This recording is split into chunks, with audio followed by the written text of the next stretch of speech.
биздин чоң атабыз кыргыз эл баатыры Абсамат Масалиевке жана кыргыз элине даңкы тараган мамлекеттик ишмер Адахан Кинсанбаевич Мадумаровго арнап жазылган Жалгыз дос аттуу китептин бет ачарын биринчи болуп биздин аймакта уюштурганыңыздар үчүн терең ыраазычылык билдиремин.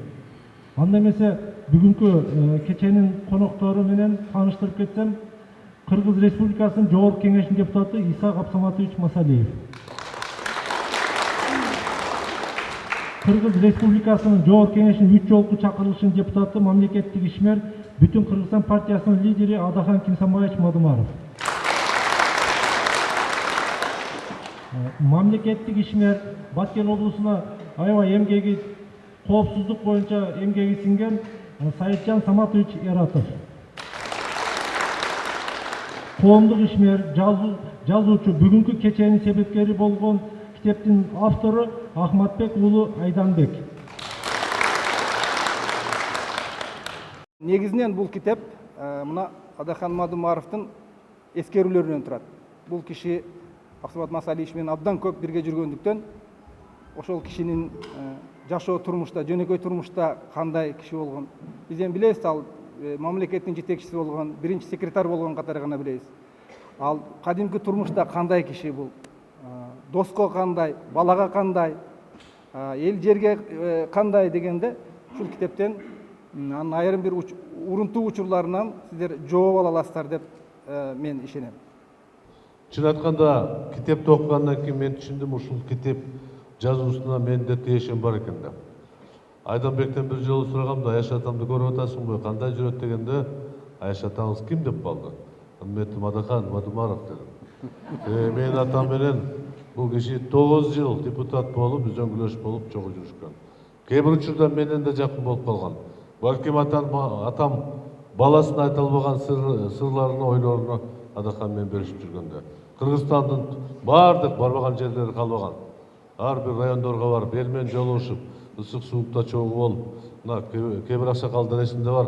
1995 жылы президенттик шайлоодон бери акыркы күнгө чейин экөө тууган десек да чын эле дос болуп турган да. Ошондуктан мен үчүн сыймык ушул китепти атама арнап ушул айлык мөттө өткөргөнү абдан чоң сыймык иште. Мен айткым келип атат, мен чоң рахмат деп айткым келип атат туугандардын атынан Адаханга, Айданбекке, ушул аксакалдын атын кайрадан эскертип, жарыка китепке жазып, жарыка чыгарып, элибизге жеткиргенибиз бул абдан жакшы иш деп ойлоп атам да. Себеби рыноктун, базар экономиканын эң жаман жыйынтыгы адам өзүнүн жакынкы тарыхын унутуп атат. Каяктагы 3000 жыл мурда, 5000 жыл мурда болгон нерселерди чукулап издеп жатабыз.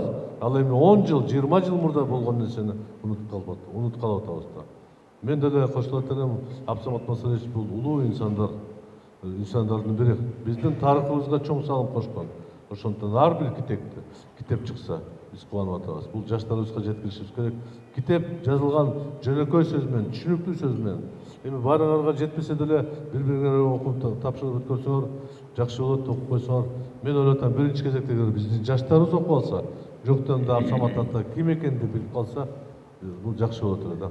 Себеби ал киши башкарган мезгил, ал киши башкарган уюм, ал атам жетекчи болгон мезгилде Кыргызстан жаман жашаган эмес. Биз ушул жакшы жашоого кайра үмүт кылып атабыз. Ошондуктан мен айтмакчымын, Адахан Кинсанбаевич, Айданбек кош келиптир. Эми Айданбек өзүбүздүн дарадан болот. Чыган саясатчы, публицист, бул Азаттык радиодо иштеп көп жыл. Азыр журналист болуп иштеп атат, анан китептер чыгара баштады. Бул чоң да эртеңки Кыргызстанда мен деген саясатчылардын бирлеринин катарында турат. Ошондуктан кош келиңиздер, урматтуу меймандар. Үй бүлөнүн атынан, туугандарынын атынан мен ыраазычылык билдирем. 4-чү чакырылыштын Жогорку Кеңештин төрагасы, 3 жолку депутат, 4 жолку депутат Абсамат Масалиевичтин жакын досторунун бири Адахан Мадумаров сөз берет. Абсамат Масалиевич болгондо азыр айтат эле. Өздөрү ордундан сүйлөп, мени трибунага чыгарып ирди деп. А киши ушундай аябай тамаша көй, аябай адилеттүүлүктү катуу жакшы көргөн кыргыздын залкар улуу инсандары эле. Биринчи эми ассалому алейкум урматтуу абалар, апалар, эжелер, агалар, достор. Бүгүнкү ушул жыйынга кош келдиңиздер. Келген кадамыңыздарга ыраазы болуңуздар. Себеп азыр тиричилик деп, жыйым терим деп, баардык нерседе биз кышта келсек, эми суукта көп эле кишилер сыртка чыга бербейбиз да деп коебуз. Жазда келсек, жаз жарыш, күз күрөш деп коебуз. Күздө келсек, жыйым терим менен жүрөбүз дейбиз. Кайсыл учурда келип чогулуш өткөрүшүңдү деле билбейсиң өзү негизи. Ошого карабай келгениңиздерге рахмат. Куттуу болсун мына ушул бүгүнкү кечебиз, бүгүнкү күнүбүз. Азыр жогоруда айтып өтүштү. Биздин келгенден бирден бир максат эмнеде болуп атат? Ушул китеп себепчиси ушул китеп болуп атат. Момундай болгон жалгыз дос деген бир китеп чыгардык. Эмне үчүн быйыл чыгарып атабыз биз? Буга дагы так жооп берип коелу. Себеп бүдөмүк кишилер көп. Кече Абсамат Масалиевичтин үйүндө аксакалдар айткан экен, бир эртерээк келип биздин суроолорго өзүнчө жооп берсе, кечинде бир жолугушуп чай ичип олтурсак, а киши бар кезде келип турчу эле, андан бери келбей калды, бир көрүшөлү дегендей максат айткан экенсиздер. Ыраазычылык билдирем. Кече келгенбиз. Аксакалдын үйүндө олтуруп, шашпай саат 11-лерге чейин, андан кийин жаштарда калып, кененирээк сүйлөштүк мүмкүн. Ошол кече баардык нерсени угуп алганбыз деп аксакалдардын көпчүлүгү бүгүн көрүнбөйт. Экинчиден, Кудай кут кылсын, ушул биздин эле айылдан 4 ажы бүгүн учуп келиптир. Ошол 4 ажынын ажы тоюна кетишиптир көпчүлүк аксакалдар. Аны баарыбыз түшүнүү менен кабыл алабыз. Келген биз үчөөбүз келдик бул жерден, Бишкектен. Исхак Абсаматовичке ыраазычылык билдирем. Ошол ушундай бир китеп чыкты эле. Биринчи кадам шилтегенибизде ошол аксакалдын айылынан баштайбыз. Аксакалдын айылына барып, зыярат кылып, анан ошол жерден баштап коелу десек, аябай туура түшүнүп, каникулда жүргөнүнө карабастан кече учуп келди. Исхак Абсаматовичке дагы ыраазычылык билдиребиз биз. Биз үчөөбүз дегенибиз ошол мен, Айдан, Мырза, Акматов деп Азаттыктан өзүнүн эле үнүн угат деңиздер да, өзүн көрбөйт деңиздер да. Айданбек Акматов дегенди угат элеңер да, Азаттыктан, туурабы? Бут тепилдеп сүйлөгөн жигит каяктан экен деген аксакалдар болсо керек, өзүңөрдүн чаабайчы жигит бул. Чаабайдан болот. Анан эми бүгүн айтасыңар да, бизден дагы чыгат экен го деген сөзүңөрдү айтасыңар. Прагага барып иштеп келген. Прагада 1 жылдан ашык жумуш иштеп келип, Бишкекте көптөгөн жылдар иштеп, анан ушул китептин жаралышына чоң бир аракет жасаган. Мен болгон окуяларды ушундай кызыктуу жерлерине сураганга аракет кылды. Мен мүмкүн болушунча бул мезгилге чейинки Абсамат Масалиевичти билбеген, эл билбеген тараптарын чагылдырганга аракет кылдык. Эми ал кишинин тазалыгы, жөнөкөйлүгү, маданияттуулугу, сабаттуулугу биздин Кыргызстанда эмес, Борбордук Азияда эмес, СССР деген улуу өлкөдөгү кадыр баркын баарыбыз жакшы билебиз деп айтсак жаңылышабыз. Мен ушуну кошом артында. Себеп азыр жаштар билбей калды. Жаштар билбей калды. Ал кишинин бул дүйнө менен акыретке коштошконуна быйыл 31 июлда туп-туура 15 жыл болду. 15 жыл. Мындайча айтканда, ошол кездеги 5 жашар балдар 20-га чыкты, 15 жашар балдар 30-га чыкты. Бүгүнкү күндө көчө чаңытып, көчөнүн саясатын жүргүзүп аткан жигит кыздардын бүт баары ошол 20 менен 30-дун ортосундагы азаматтар. Ал кишилерде маалымат жок болуп калды, ал жигиттерде, кыздарда. Биз ошол кеткенин 15 жылдыгына деп атайын ушул китепти басмага буйртма берген күнүбүз дагы артында алганыңыздар окуйсуздар 31 июль.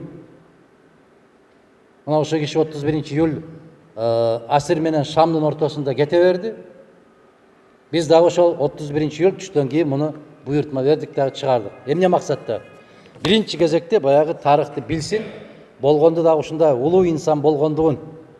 Азыр эми жанакы 20-30дагы балдар ким кыйын десе, базарком кыйын дейт. Ким кыйын десе, каракчыны кыйын дейт. Ким кыйын десе, бай кишини кыйын дейт. Жок. момундай залкар инсандар болгон үчүн кыргыз кылымдарды карытып, тарыхта өлбөй, өчпөй келатабыз.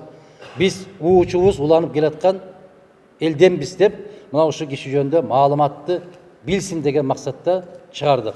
Эми үчүн бул бири мындай бир каттуу китеп, экинчиси момундай бир жумшагыраак, кичирээк кылып чыгардык. Биринчиден, жана Исхак Абсаматович айтты, базар экономикасында bir kitap çıkarуу кыйын. Бул оор маселе. Азыр bir kitap алып окуганга караганда bir пачка сигарет алып тартканды жакшыраак көргөн заман. Мына ушуну чыгарып атабыз. Эмнеге? Мунун баарын элге бекер таратабыз. Элге бекер беребиз. Ушул бекер алган китепти дагы барактап коёр элибиз калды экен деген максаттабыз биз. Бекер алган китепти барактайт бекен деген. Окуйт бекен ушуну деп. Себеп СССРдин мезгилинде дүйнөдөгү эң окурман элдердин катарына кирген эл элек. Бүгүнкү күндө китеп окуган кишини табыш кыйын болуп калды. Кандай дейсиздер? Экинчиси, могул кичинерээк кылып чыгарганыбыз, биринчиден бул арзаныраак болот. Экинчиден кече аксакалдар замат деле чөнтөктөрүнө салып алганга ыңгайлуу. Чөнтөгүңүздөргө салып аласыздар, каалаган жерге барып отуруп чөнтөгүңүздөрдөн алып окуй бересиздер. Бул ыңгайлуулугу. Муну үйгө баягы жеңемдердин сервантына ийилип коюп, токтотуп коюп огула, карагыла, окугула, неберелерге окутуп бергиле. Көзүбүз жетпесе, окуй албасак, Кудайга шүгүр, Аллах берген небере чеберелерге окуткула, уккула. Эмне кандай жагдайлар? Мамлекеттик ишмер катарында эмес, улуу инсан катарында ачкыбыз келди. Улуу инсан. Сиздер деле билбейсиздер, көп тарабын билбейсиздер. Себеп ал киши эми үчүн 95-жылы президенттикке чыкканда, 2000-жылы депутаттыкка чыкканда мен ушул өзүм дагы талапкер болуп жүрүп, ушул кадам жайга келип, эми үчүн Абсамат Масалич менен жүрөт элем, билесиздерби? Себеп ал киши өзүнүн жасаган ишин айтпайт эле. Ошонун тартынат эле. Мен ошо кишинин жасаган ишин жанында жүрүп көргөн киши катарында силерге айтып берейин деп келет элем мен. Силерде элде көпчүлүк учурда ушундай суроо болот да, эмне кылып койду деп сурайт.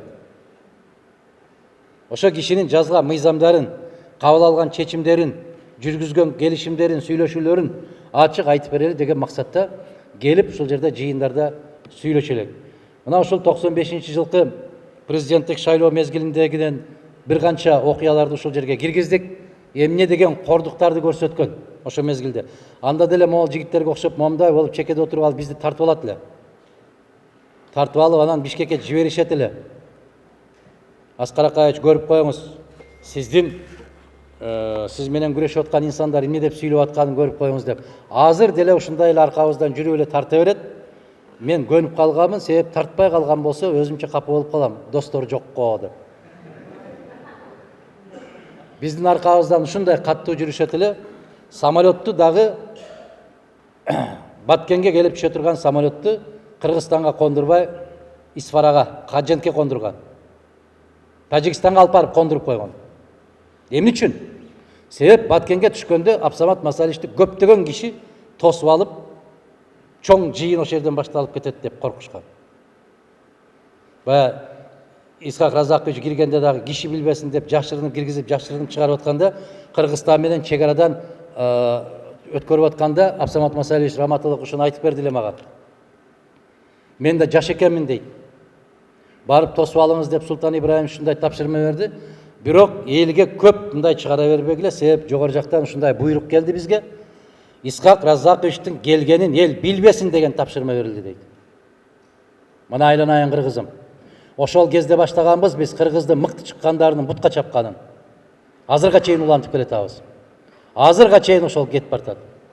Же ошондо артыбыздан чуркап жүргөн азаматтар мүйүз чыгып кетпеди башына. Же мамлекетибиз өркүндөп өсүп, алдыңкы 7-8 мамлекеттин арасына кирип кетпеди. Кандай дейсиңер? Пейил. Ниетти түздөшүбүз керек. Пейилибизди оңдошубуз керек. Мына ошондо биз жашырынып келип, Абсамат Масалич ошондо таш көмүрдө иштеп аткан кезим эле дейт, аксакалды тосуп алдым. Да киши менен машинада келетабыз дейт. Тизем калчылдайт дейт. мен ушул Исхак Разакович менен бир машинада баратамбы деп ушул ойдон тизем калчылдап тер куюлат дейт.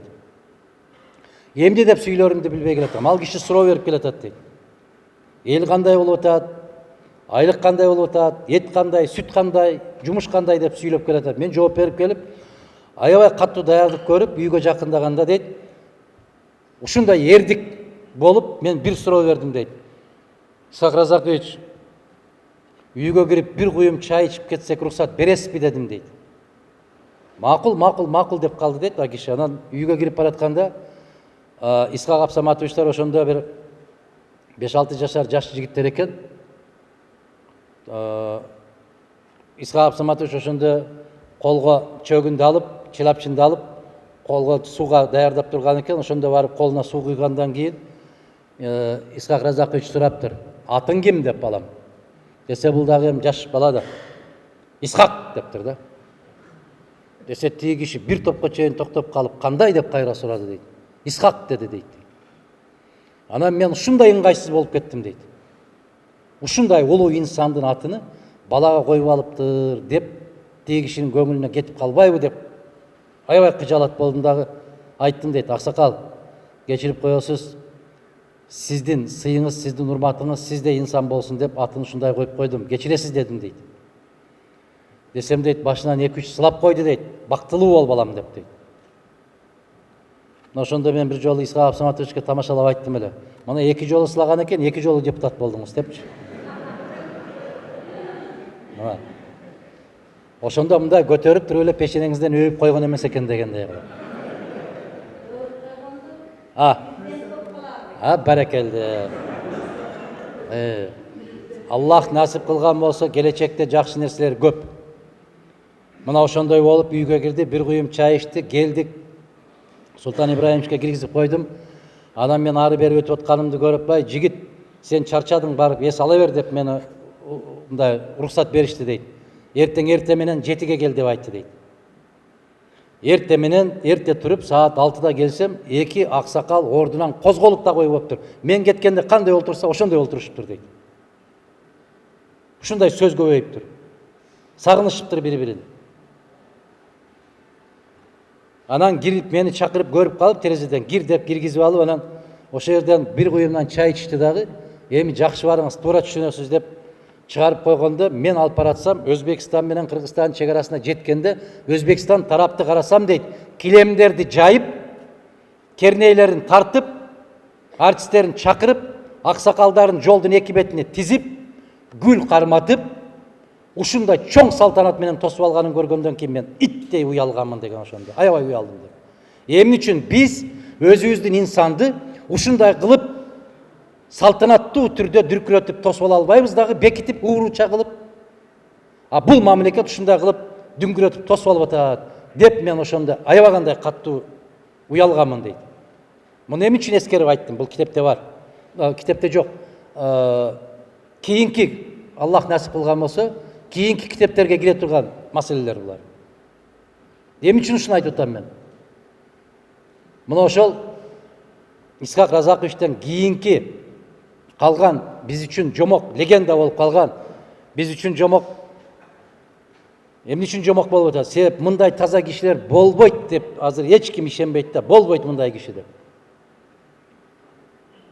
Мына ошо кишинин элесин, ошо кишинин жашоо турмушун, ошо кишинин принциптерин жаштарга жеткирип коелу деген максатта чыгып атат бул китеп. Бул китепти чыгарып, сатып, андан тыйын табабыз деген максат жок. Бул бекер таратылат. Мына ушул нерселердин баарын биз жайылтырышыбыз керек, элге жеткиришибиз керек. Биз мисалы мага үлгү деген Исхак Разаковичти мен көзүм менен көргөн эмесмин. Каяктан билдим? Аны ушул Абсамат Масалиевич башында турган Разаков фондунун төрагасы болуп туруп, ошол Исхак Разакович жөнүндө толук китепти Абсамат Масалиевич чыгарды эле. Аксакалдар колуңарда барбы кээ бириңерде? Исхак Разаков улуу инсан деген китеп чыгарган. Орусча, кыргызча кылып чыгарган. Великая личность, улуу инсан деген. Мен ошол китептен окуп билдим Исхак Разаковду, билебиз тарыхтан. Атабыз айткан, башкасы. Бирок кандай инсан, кандай маселе көтөргөн, кандай жетекчи болуп келген, жетекчи болуп кандай иштеген, мен ошол китеп аркылуу билдим. Адам акылы менен тааныйт экен дүйнөнү. Көзү менен көрбөгөндү акылы менен тааныйт экен. Биздин дагы ушундай кичинекей эмгегибиз келечектеги урпактарга Абсамат Масаличти таанып билүүдөгү бир себепчи болуп калар деген ниет, максатта чыгардык. Өтө кызыгып аткан аксакалдар, кээ бир инсандар эмне үчүн чыгардыңар дегендерге жооп берип атам да. Себеп мен сүйлөп аткан сөзүмдүн көпчүлүгү сиздер үчүн эмес, Бишкектеги отургандар үчүн дагы сүйлөнүп атат. Муну дагы эсиңерге алып койгула. Мадумаров эмнеге кетиптир, эмнеге жолугуп атыптыр, эмне деп атыптыр деген кишилерге булардын камерасына жооп берип атам мен. Ошондой. Коркпогула, чочулабагыла, үркпөгүлө айланайын садакаларым. Биз душман эмеспиз. Биз душман эмеспиз. Биз керек болсо силерге жардам берип атабыз. Силер айтпаганды биз айтып атабыз. Элди биримдикке, ынтымактыкка, тазалыкка, улуулукка чакырып аткан, чакырып келген инсандарданбыз. Мен ошол улуу инсандардын жолунда жүргөн саясатчы болгум келет. Башка бизде максат жок. Бизди эже мен өткөндө 80 жылдык өткөндө Абсамат Масаличтин ушу кадам жайда өткөндө катыштыңыздар да, аксакалдар болдуңуздар да. Мен ошол жерде айтпадымбы? Бизди конок үйүнө киргизбей койгон, Абсамат Масаличке добуш берген, добуштарын каткан, бекиткен акимдердин баардыгы ошол жерге келип калган экен. Ошол жерде айтпадымбы мен? Эмне таптыңар эми деп. Ошон үчүн биз бийликтин алдында эмес, жараткан Аллахтын алдында, андан калган элдин алдында жүзүбүз жарык болсо болду. Башка бул дүйнөдө, жалган дүйнөдө тилегенибиз башка жок. Биз акыретти дагы бир жолу акыретти гана эңсеген инсандарбыз. Бул дүйнөнүн бир сындырым наны менен бир кесе чайына зар болгон инсан эмеспиз. Ушундай жашайбыз.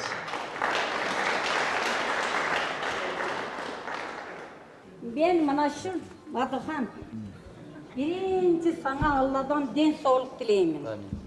Üy bülöňe tınçılık, amandık. Birinci den soğuluk bolsa üy bülöňe kireşe oşonda jakşı. Kuday kalasa. Birok sen Adahan Madımar seni törüp tarbiyelegen eneň tarbiyeledi.